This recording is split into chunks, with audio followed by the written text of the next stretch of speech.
Breaking down the Vikings from the perspective of a former NFL General Manager of the Year. It's Jeff Diamond's Purple Report. Presented by your select Minnesota Buick GMC dealers. Welcome to Jeff Diamond's Purple Report, brought to you every Monday and Thursday during the Viking season. Except next week, the Vikings are playing on Monday night, so we will be with you on Tuesday and Thursday next week. And we're brought to you by your select Minnesota Buick GMC dealers in the 2024 GMC Sierra on 1500 ESPN, available 24/7 on YouTube via links from the 1500 ESPN and Score North websites. I'm Jeff Diamond, former Vikings GM, former Tennessee Titans president. Our producer is Sam Bird. Does a great job putting our show together, getting us on the air, all these great highlights and interviews. And Sam, Monday Night Football, and the Vikings are on, but they don't get the lone spotlight because there's another game, unfortunately. I mean, they still kind of do, though. And it's going to be the icy white, all white game. So I'm really amped up. That's why I'm wearing the white jersey. Ooh, I don't quite see. have the new one for this season, but I'm still going to be representing with the white. Is that an 18 on your shoulder? It is. It's is. a Jefferson. Okay. Oh, there it is. All right. All right. Yeah. Sam Jets we got with us today. Maybe not since high school, but I'll take it. Right, for sure. Well, Jets is coming off a great game, as is his running mate, Jordan Addison, and the distributor of the ball, Sam Darnold, selected NFC Offensive Player of the Week this week. And coming off that fantastic 5-touchdown pass game against Atlanta, putting Kirk Cousins in his place, and the Vikings at 11-2 heading into Monday night. I think it's a slightly dangerous game, Sam. Okay. Because anytime you're playing a division rival, anything could happen. And we saw that last time when these two teams met just 3 weeks ago, and the Vikings looked like they were cruising, had an 11-point lead with a minute and a half left or something. Mm-hmm. And all of a sudden, the Bears score, onside kick. Johnny Munt's not looking for the ball, bounces off his leg. Bears kick a field goal, and they're in overtime. And the Bears have the ball. But fortunately for the Vikings, they got a big sack from Jonathan Grenard, got the ball back, and then Sam Darnold continued his hot streak recently at that point and took the Vikings down the field, 6-6 for 90 yards on that last drive. So the Vikings head into this game trying to keep pace with Detroit. The Lions have a somewhat challenging game, shall we say, maybe very challenging game with the Buffalo Bills coming in on Sunday. And meanwhile, the Green Bay Packers are at Seattle. The Vikings could well, and I kind of expect that they will have clinched a playoff spot before they even hit the field on Monday night. Okay. They need the 49ers to knock off the Rams on Thursday night, and we're talking right now, right before that game. That could well happen. It's in San Francisco. Or if Green Bay beats Seattle, then the Vikings are clinched their playoff spot before they even get to Monday night. But really, it's immaterial because they're going to make the playoffs anyway. They only need one win or one of these other teams to lose. Chances are, as I said, it could happen this weekend. And if the games don't go well before Monday night, then the Vikings can do it on the field themselves. But they've got higher aspirations, as we've talked about. They want to stay close to Detroit. And perhaps maybe Buffalo pulls that upset and the Vikings get the win Monday night. All of a sudden, they're tied for first place with a chance to control their destiny if they can win out, which would include beating Green Bay and Detroit in the last two and Seattle next week. So a lot of things can happen in the last month of the season. First things first, Vikings have to take care of the Bears and handle that division rival. Kevin O'Connell talked this week about Darnold and talked about getting ready to face the Bears. I want to congratulate Sam Darnold coming off of his performance the other day, recognize the NFC Offensive Player of the Week, playing just fantastic football for us, and just hoping we can continue supporting him and watching him go through these weeks, preparing the right way, and it's showing up on Sunday. Excited for Monday Night Football. With the whiteout at US Bank, I'm sure it'll be absolutely electric. Just want to take another opportunity just to highlight what it was like on Sunday to have that kind of environment and atmosphere. Was next level, fantastic by our fans, and we're going to need it. 60-minute battle with the NFC North team that we've got to play well. They're very talented, and and you can already see, Thomas's impact on their team. So we're going to need to put together a really good week of preparation. Got an extra day. Got to use it, putting the pads on today, and we'll get ready to go.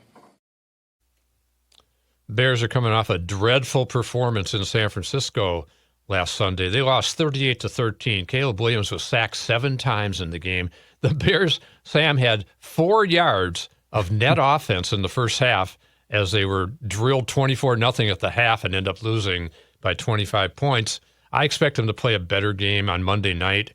National primetime stage. Players want to look good in that type of environment. Whether their team is out of contention or not, which the Bears are out of it at 4-9, we know that. But even still, a division rival, the Bears have to feel like they should have won the game last time. They had a good chance to win the game last time. I'm not saying they should have or shouldn't have, but they have to feel like they were certainly in the hunt when they get to overtime against the Vikings and then have the ball in overtime. So that will be something to see. Sam Darnold coming off that great, as we said, Player of the Week performance. And he's talking about there's a lot of, shall we say, national scuttlebutt talk this week, Sam, about Sam Darnold. Yeah. And are the Vikings going to try to re-sign him? J.J. McCarthy will be going into his second season, but will not have played in a regular season game, coming off a major knee injury that required 2 surgeries, by the way. Daniel Jones is in the house, but he's on the practice squad. Somebody else could poach him in the next 4 weeks, or the Vikings could make an effort to re-sign him as a fallback position if Darnold becomes too expensive. To me, Sam, it comes down to, how does Sam Darnold finish the season? Does he stay on this hot streak he's on? The last 4 weeks, 11 touchdown passes, no interceptions. He ranks 3rd in NFL passer rating right now, playing lights out. If he continues on that trajectory, gets the Vikings to either the division title, which I still think is going to be a difficult task, or to that 5th seed, which is more realistic, and then have a first-round matchup perhaps at Tampa Bay or Atlanta, which is the likely 4th seed. Right. And I think they can win that game. If he gets them to the playoffs and they've won, say, 13, 14 games, and then they win a playoff game, I think they got to try to re-sign the guy. And then see what happens with McCarthy next year. And you redshirt him for another year. So what? Darnold's proven that he can play and that he's more athletic than people think. He's a better player than people think, and he'll have another year in the offense. To me, I just think it makes sense to bring him back if the season finishes well for him. And even if they just make the playoffs and even get beat in the first round, I think there's a decent chance they bring him back. But what can also happen, as we know, some team could fall in love with him and all of a sudden want to pay him maybe $40 million a year. Wow. Which was Daniel Jones' deal. Maybe, hey, Jordan Love had one good season in Green Bay and he's making $55 million a year. Now, he was a first-round pick of the Packers, had history there. Yep.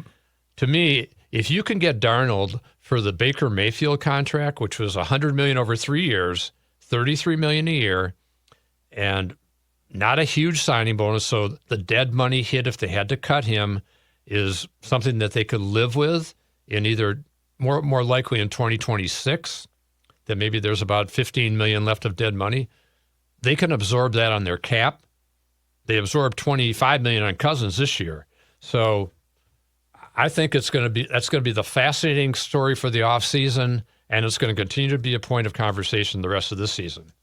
But here's Sam Darnold talking about trying to keep his feet where they are. Is that what he said? Let's take a look. I'm my number one critic, I think. So being able to just look at the film and understand how I can get better, that's kind of the biggest thing for me. So I'll just continue to do that. Sam, how do you stay where your feet are when it's a one-year deal and you're having the year you're having? I think that's the biggest thing. You kind of just answered your question, but just being able to just stay present. I think that's the biggest thing is, understanding kind of what we got to do this week. We're playing a really good Chicago team, a really good defense. That, like I said in the beginning, kind of they bring some different stuff, whether it's coverages, pressures, all those things. So we got our hands full this week, and I'm looking forward to the challenge. Yeah, Sam wants to have a good game on Monday night. That'll help showcase him too for 30 other teams, 31 other teams, including the Bears. But the Bears aren't going to be going after him because they got Caleb Williams, who, by the way, had a really good game against the Vikings last time until that overtime sack when he held the ball for way too long and Grenard got to him. But he threw for 340 against the Vikings in that game, 2 touchdowns. The receiving trio of Keenan Allen, DJ Moore, and Rome Odunze, along with Cole Kmet, had a really good game against the Vikings at Soldier Field. So it's going to be, I think, a really interesting matchup to see how the Vikings play them defensively. Are they going to blitz Williams heavily? He's very elusive. He was last time. He rushed for 30-some yards. I think it's a concern if Stephon Gilmore can't play, and he's missed practice a couple of days this week already with that hamstring. I think there's a good chance they hold him out of this game and hope he can come back for Seattle, Green Bay, Detroit finish and into the playoffs. They don't want him to get re-injured to the point where it becomes a chronic thing through the rest of the season. So I think he'll be sitting this week. We'll see. Okay. But everybody wants to play on Monday night. We know that. This one's going to be a big one, too. Yeah, it's a big one. So that's a factor to keep an eye on as we go forward into the rest of the week. Aaron Jones had a big fumble in that last Bear game, as we recall. But he is coming off a very good game, held onto the ball, ran hard. I thought he played really well, a nice touchdown run at the end. And he talked about the Vikings as they approach this Bears game. You know, we never know what teams' game plans are going to be. We assume that they're going to come out and try to stop Justin, but you can get there and it can be something completely different. So everybody just has to be ready to roll at all times, and I feel like we have best skill groups in the league here. And as we recall last time, the Bears played a lot of too high safety almost the entire game, trying to take Jefferson away. They held him to 2 catches for 27 yards in that game, but Addison and Hawkinson went off, both over 100 yards, big games. And here was one of the great plays in that particular game. And talking about how Jefferson attracts attention, he also drew 2 big pass interference calls in the game. But let's go back to this wonderful play by Jordan Addison down the sideline, tiptoeing down the sideline. Justin Jefferson in motion on first down. Quiet day for Jefferson. 1 catch for 7 yards. Darnold going up top early, and he finds Addison, and Addison bouncing off a tackler down the sideline. Addison down inside the 10. Showing just great balance, great athleticism, and getting down to set up a score in that situation. Before we hear from Jonathan Grenard and a couple of the Bears, and look at a couple more highlights of the Bears over the last few weeks, including that Viking game, let's talk about our great sponsor, the Select Minnesota Buick GMC dealers. There are trucks, and there's the truck, GMC Sierra, with available features like the V8 engine, the ultimate luxury interior, and of course, the available world's first 6-function multi-pro tailgate. GMC Sierra, not just any truck, the truck. GMC's continued commitment to professional-grade engineering is on full display at your Select Minnesota GMC dealers. Stop by and choose from our wide selection of colors, models, and trim levels. Our friendly sales professionals are ready to work with you so you drive home happy with not just any deal, the deal. So come take a test drive today. We are professional-grade GMC. Well-qualified buyers get 0% APR on 2024 GMC Sierra light-duty models. See your Select Minnesota GMC dealers today. Length of contract limited. Some customers will not qualify. Not available with lease and some other offers. Take new retail delivery by 1/2/25. Jonathan Grenard, as I mentioned before, had what may have been the biggest play in that last Bear game at Soldier Field 3 weeks ago when he sacked Caleb Williams in overtime, got the ball back to the Vikings. They went down and scored. Here's Jonathan talking about what he expects to see from the Bears in this game. They're definitely going to try to run that rock, 100%. Yeah, they just, after watching them save them, it's out there. Atlanta did a really good job, obviously, running the ball, moving the ball a good bit, so I know that they're going to try to take some of those runs and try to animate it, so we'll be ready. How does a team make sure that they don't overlook a team? You guys seem to be pretty good at it this year. Is that the maturity, or how's that happen? Yeah, this is maturity, and honestly, just people understanding how to handle success. Understanding that everybody, a lot of these players on this team have probably been in the situation before where they've been on one of those teams that have a bad record, or they're in this point where they kind of know playoff hopes might be dead or something like that. So just make sure we give everybody the same respect as if they're the best team in the league, because anybody can get beat on any given play or any given Sunday. So we always gonna get that same respect and go out there with that same fire. They took it overtime, so they might have a little burn. Yeah, 100%. Yeah, I mean, it's a division game, and we all know that they're just not going to just lay down and let us do what we want, obviously. But it's on us to go in there and just try to impose our will and make sure that we end any confidence or any type of hope early and just play our style of ball. And we'll see. Hopefully we get the right result. I think Jonathan Grenard, Andrew Van Ginkel, Pat Jones, if he's able to play with his injury. Dallas Turner had a better game last week, and he's coming on. Ward, I think that those Viking edge rushers and the inside rushers too, the blitzers, they're going to be, I think, maybe the number one factor in this game. Playing at U.S. Bank Stadium with the loud crowd noise, it's an advantage for the defense to get off the ball. The Bears' offensive line, not very good. Pass protection has been horrible this year. As I said, Williams sacked 7 times last week. The Vikings only got to him 3 times in that game in Week 12 and only had 4 QB hits on him. So they need to maybe do a little better job throughout the game. But Williams, as I said, 56 sacks they've given up, worst in the league. Wow. So I think that's going to be a big stat. Turnovers are always a big stat. The Bears actually are plus 10, which is 4th best in the league, and have only given the ball away 10 times. Williams only 5 interceptions. So they're careful with the ball. We'll give them credit for that. And the Vikings come in as the number 2 takeaway team in the league and leading the league with interceptions with 20. So we'll see. The Vikings are plus 8. Turnover ratio going to be very big in this game. And certainly who can run the ball better? The Vikings shut down that Bear running game last time. They held Swift to 30 yards, and he's also on the injury report this week with I think it's a groin injury. Aaron Jones had a big game last time against the Bears, 106 yards rushing. So if the Vikings can again outrush the Bears, I think that is a big factor potentially in this game. From the Bears side, Cole Kmet, their tight end, had a nice game against the Vikings last time, 7 catches, 64 yards. And he's a guy that Caleb Williams looks to in those intermediate zones.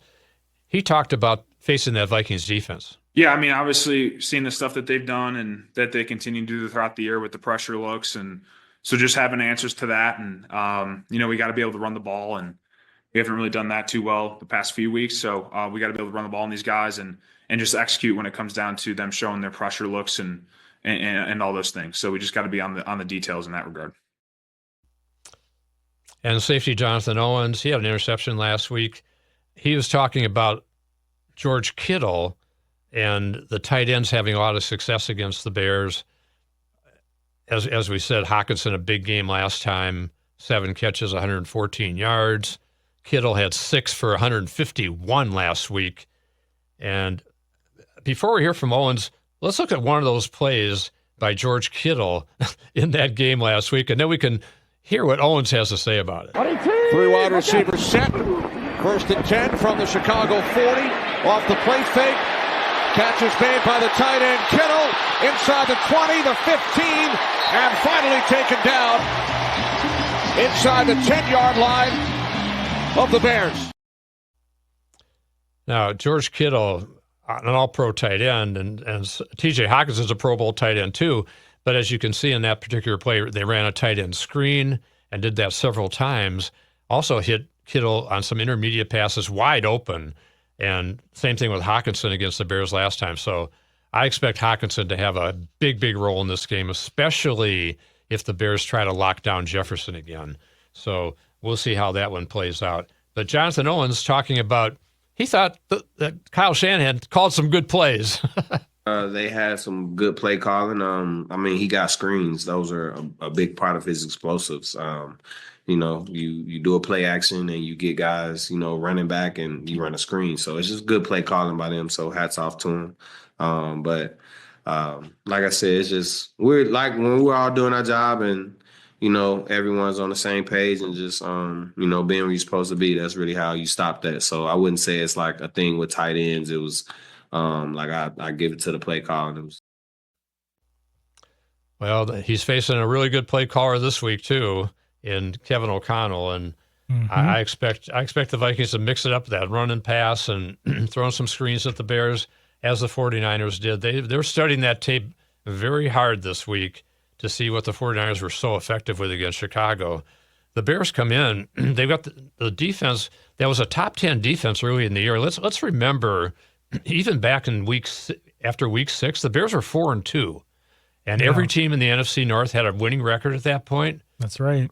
Which was a very rare occasion in the history of the NFL that all 4 teams in a division have a winning record after 6 weeks. Bears haven't won since. Right. And the game that started that downfall, of course, was the Hail Mary by Jaden Daniels in Washington. They had some tough losses, overtime to the Vikings. The game in Detroit on Thanksgiving, that was a fiasco for them with the timeout that they had at the end and didn't have a chance to kick the winning field or tying field goal. Then the coach, Matt Eberflus, gets fired after that game. Yep. It's been a mess in Chicago, no doubt, but it's a team that has some talent, which is, I think, why I'm sure Kevin O'Connell is saying, hey, we got to be careful. And they know full well how tough that last game was. Yeah. So we'll see. But a couple other plays from that last game. Let's take a look at, as I said, the Vikings had an 11-point lead in the fourth quarter and gave up a 55-yard kickoff return that set the Bears up for this touchdown pass from Caleb Williams to DJ Moore. Again, out to Moore. Blockers at the 5. Moore in for a Chicago touchdown. So the Bears at that point, they missed that extra point. They pulled within 8. Then the Vikings kicked a field goal, and then that's when they had the 11-point lead, and the Bears came back at the end and scored a late touchdown.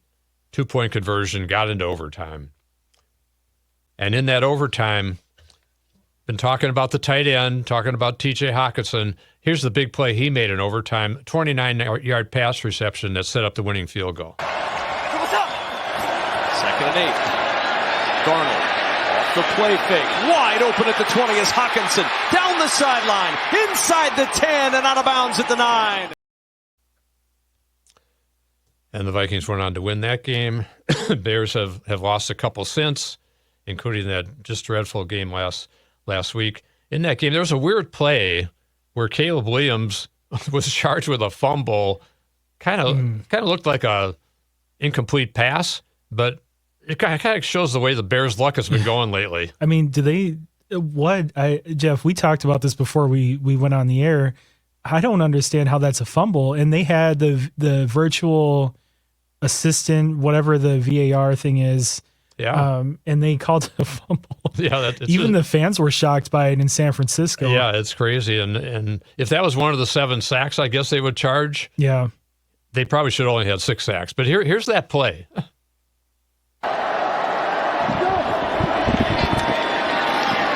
Second down and 8. No whistle yet.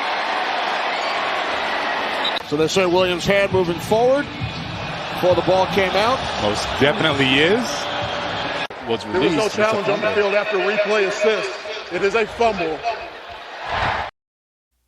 That's crazy. That's a terrible call. I guess. I don't know. But hey, the Vikings have had some terrible calls against them this year. We know that. And yeah. That's the way of the world in the NFL with officiating sometimes. Them are the breaks, Jeff. I think that's how it goes. Exactly right. Well, we're going to talk a little bit about our predictions for the week, which I have a hunch that Sam and I are going to be going in the same direction, and then kind of look around at some of the key games in the NFL that we've kind of already touched on this coming weekend. But first, let's hear from our great sponsor, the Select Minnesota Buick GMC dealers. There are trucks, then there's the truck, GMC Sierra, with available features like the V8 engine, the ultimate luxury interior, and of course, the available world's first 6-function multi-pro tailgate. GMC Sierra, not just any truck, the truck. GMC's continued commitment to professional-grade engineering is on full display at your local GMC dealer. Come take a test drive today and see for yourself. We are professional grade. GMC. Well-qualified buyers get 0% APR for 36 months on GMC Sierra light-duty models. See your local GMC dealer today. Monthly payment is $28.16 for every $1,000 you finance. Average example down payment 15%. Some customers will not qualify. Not available with lease and some other offers. Take new retail delivery by 12/2/24.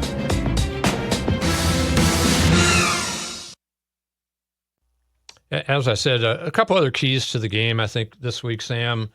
The home crowd forcing false starts. The Cardinals had 4. The Falcons had 3 the last couple of weeks. I think that could be a big factor, especially with an offensive line that's struggling like the Bears are. Will Reichard had a one missed field goal, hit the left upright from 47, made all his extra points in his return from his injury that he had before.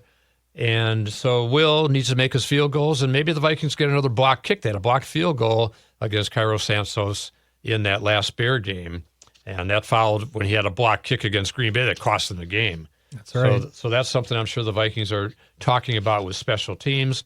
I think getting off to a quick start, get the home crowd into the game, kind of maybe break that Bears spirit a little bit, and they'll kind of think like, oh boy, here we go again like last week against 49ers. I think that's a key. And then finish strong, as they have done the last 2 weeks. They've outscored the Cardinals and the Falcons 31-3 in the fourth quarter the last 2 games. And I think that's another key point that they need to try to emulate again this week against the Bears after they had a bad finish against Chicago in Chicago. Mm-hmm. So those are some things we'll be looking for. Sam, I've got the Vikings kind of winning this game rather handily, and I just think they're going to put pressure on Caleb Williams. I think they can try to contain his running. They can contain the Bears' run game. I think that'll be a big point of emphasis after struggling in the run defense the last couple of weeks.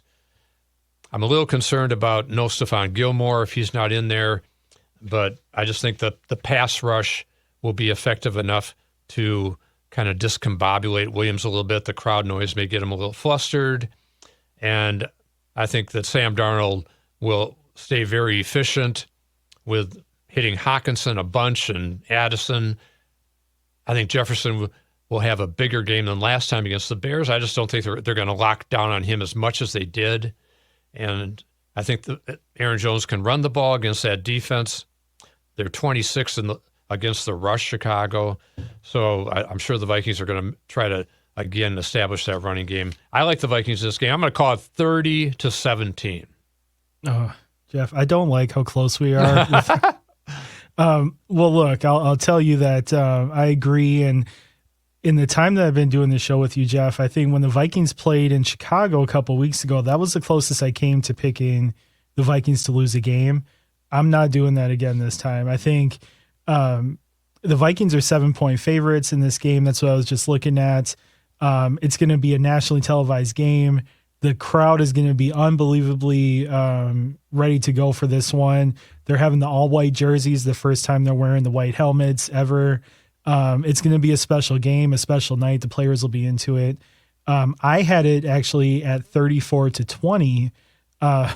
So I gave the Bears a little bit more credit than you did. But I still think, though, it's not going to be as close as that. I think you might see some garbage time kind of points from Chicago at the end. But I think the Vikings will jump out early and stay ahead.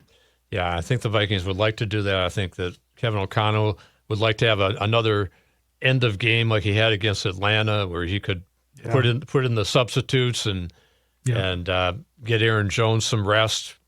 But I like the Vikings certainly in this game, and that will set up a really fascinating last 3 weeks. Tough games at Seattle, Green Bay at home, and at Detroit. So we will look forward to breaking down the Bears game, as we said, next Tuesday night on our show. Other big games around the league, Buffalo at Detroit, we already talked about a little bit. Josh Allen coming off a game with 6 combined touchdowns, but the defense was really bad out in L.A. They gave up 44 to the Rams and lost. I think that the Lions and Jared Goff will have their way in that game. Packers at Seattle, I like Green Bay in that. I just think they're a better team than Seattle, and I think that'll put the Vikings in the playoffs if they don't get put in by the 49ers beating the Rams. And other big games around the league, Battle of Pennsylvania, Pittsburgh at Philadelphia. Eagles have won 9 straight. Steelers have really good defense, really good run defense to try to stop Saquon Barkley. So we will be back on Tuesday to break down the Vikings and the Bears, start to look ahead to the Seattle game. And this has been Jeff Diamond's Purple Report, brought to you every Monday and Thursday and next week Tuesday during the Viking season by your select Minnesota Buick GMC dealers and the 2024 GMC Sierra on 1500 ESPN, available 24/7 on YouTube via links from the 1500 ESPN and Score North websites. This is Jeff Diamond with Sam Bird. Everybody have a great weekend, and we will be back to talk to you on Tuesday after that big Monday night game between the Vikings and the Bears.